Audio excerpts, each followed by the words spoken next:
Welcome in Mitch Sherman now of The Athletic for more on this one. Mitch, you've been following this story very closely from Lincoln, Nebraska. What do you make of the timing? Why did this make sense for this to occur right now as it did? Well, Michelle, you can hear in the tone of Bill Moose's voice today that this was not an easy thing for him to do, that he was not itching to make this move, that he wished that Tim Miles had been able to have the success throughout the season that this team showed in November and December. But clearly that didn't happen. Things snowballed on this team after Isaac Copeland's injury in January. And following up on the success that this team had a year ago without making the NCAA tournament, there was a directive, essentially, that was given to Tim Miles to repeat that success, to go out, have a high finish in the Big Ten, be consistent in what you're doing and the way you're building this program.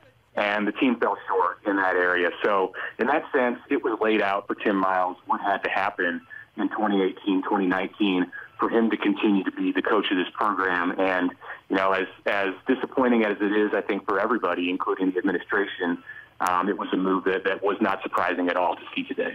Well, Mitch, as John mentioned, tough times to be hiring a head basketball coach right now. What's next then for the Cornhuskers? What direction could you see them going in futuristically? Well, somewhat surprisingly and different from the way that Bill Moose handled the situation after Mike Riley, the football coach, was fired 16 months ago.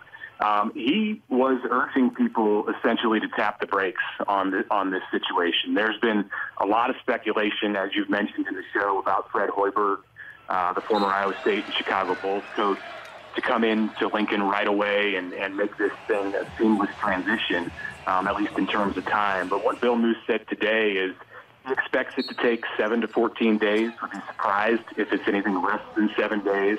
And that he has talked to Fred Hoiberg, but their talks have not advanced to a stage that would lead anyone to believe that that hire is imminent. Now, if it happens that way and he has undersold and over-delivered, then nobody is going to call Bill Moose on the carpet for that at the end of this week or early next week. But as it stands right now, this is not something that, from the sounds of it, we can expect to happen in the next 2 or 3 days. All right, Mitch, thanks so much for the time. Tremendous insight. We appreciate it. Thanks, Michelle.